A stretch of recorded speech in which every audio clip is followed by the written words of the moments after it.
ஆண்டவராக இயேசு கிறிஸ்துவின் நாமத்தினாலே இந்த புதன்கிழமை காலையில் உங்களை சந்திப்பதில் ரொம்ப சந்தோஷமாக இருங்க. மறுபடியும் உங்களுக்கு சொல்கிறேன், சந்தோஷமாக இருப்பது தான் நம்முடைய பலன்.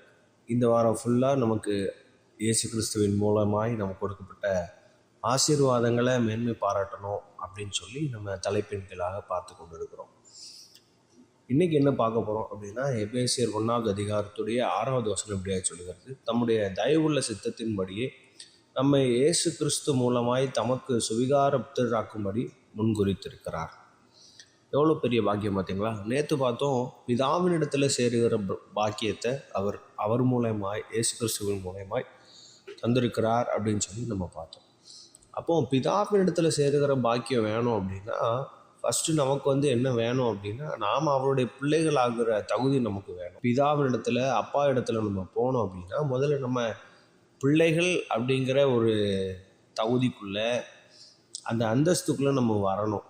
அதுக்கு வரணும் அப்படின்னு சொல்லி தான் இயேசு கிறிஸ்துவின் மூலமாய் அவருடைய இரத்தத்தின் மூலமாய் பாவ மன்னிப்பு, மீட்பு இதெல்லாம் அவருக்குள்ளே இருந்ததுனால அவர் மூலயமா நம்மளை எப்படி ஆக்கிட்டார் அப்படின்னா சுவிகார புத்திரராய், சில்ட்ரன் ஆஃப் அடாப்டேஷன் அப்படிங்கிற மாதிரி நம்மளை அடாப்ட் பண்ணி பிதாவின் இடத்துல கொண்டு போய் சேருகிற அந்த பாக்கியத்தை ஆண்டவர் நமக்கு தந்திருக்கிறார். எவ்வளோ பெரிய பாக்கியம் பார்த்தீங்களா? நம்மளை அவர் அடாப்ட் பண்ணிட்டார்.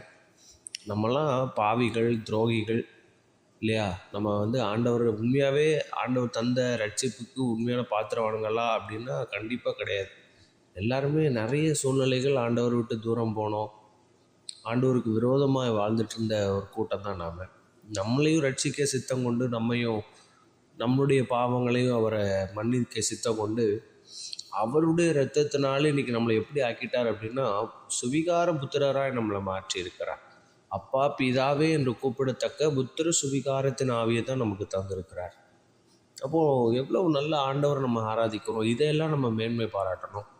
ஆண்டவற்றிருந்து வாங்கின நன்மை, ஆண்டவற்றிருந்து வாங்கின மேன்மை, இதை மேன்மை பாராட்டுறதை விட நம்மளை சுவிகார புத்திரராய் நம்மளை மாற்றின அந்த தெய்வத்தை, அந்த கிருபையை நமக்காய் அவர் சிந்தின ரத்தத்திலே நம்ம மேன்மை பாராட்டணும். தெய்வ பிள்ளைகளை எத்தனையோ காரியத்தை மேன்மை பாராட்டுறோம். ஒருவேளை ஆண்டவர் அறியாத யாராவது நீங்கள் இந்த ஆடியோ செய்தி நீங்கள் கேட்டுட்ருப்பீங்க அப்படின்னு சொன்னால், உங்களையும் ஏசப்பா தன்னுடைய சொந்த பிள்ளையை அழைக்கும்படி தான் 2000 வருடங்களுக்கு முன்னாடி உங்களுக்காக அவர் ரத்தம் சிந்தினார். அவருடைய ஆசை நாங்கள் மட்டும் பரலோக ராஜ்யம் வரணும், அப்பாவிடத்தில் நாங்கள் மட்டும் வரணுன்றது கிடையாது. நீங்களும் அந்த ஏசப்பா இடத்துல வரணுன்றதுக்காக தான் எப்படி எங்களை சுவிகார புத்திரராய் மாற்றினாரோ, எப்படி எங்களை பிள்ளைகளாய் மாற்றினாரோ, அதே மாதிரி உங்களையும் பிள்ளைகளாய் மாற்றுவதற்கு இந்த ஏசப்பா உண்மை உள்ளவர், கிருபை நிறைந்தவர், அன்பு நிறைந்தவர். அந்த ஏசப்பாட்ட உங்களுடைய வாழ்க்கையை ஒப்பு கொடுங்க. தேவ பிள்ளைகளை, ஒருவேளை நீங்கள் ரட்சிக்கப்பட்டு ரொம்ப வருடங்கள் விசுவாசிகளாக இருக்கலாம். ஆண்டவருடைய இந்த ரட்சிப்பை, இந்த சுவிகார புத்திரர் எனப்படுகிற இந்த தகுதியை அவர் மூலயமா நமக்கு தந்த அந்த ஆண்டவரை மேன்மைப்படுத்தாமல் நீங்கள் இருந்திருக்கலாம். எத்தனையோ காரியத்தை மேன்மைப்படுத்திட்டு இன்றைக்கி நமக்கு தந்திருக்கிற இந்த சுவிகார புத்திரர், அந்த அடாப்டேஷன், அந்த சில்ட்ரன், இந்த பிள்ளை அப்படிங்கிற அந்த தகுதியை மேன்மை பாராட்டி இந்த நாளை ஸ்டார்ட் பண்ணி பாருங்களேன். உங்களுடைய வாழ்க்கை ஆண்டவர் நடத்துகிற விதமே வேறு மாதிரி இருக்கும். அதனால் ஆண்டவர் தந்த இந்த பாக்கியத்தை, கிருபையை மேன்மை பாராட்டுங்க. கர்த்தர் இன்றைக்கி உங்களோட வாழ்க்கையில் பெரிய காரியங்களை செய்ய போகிறார். God bless you.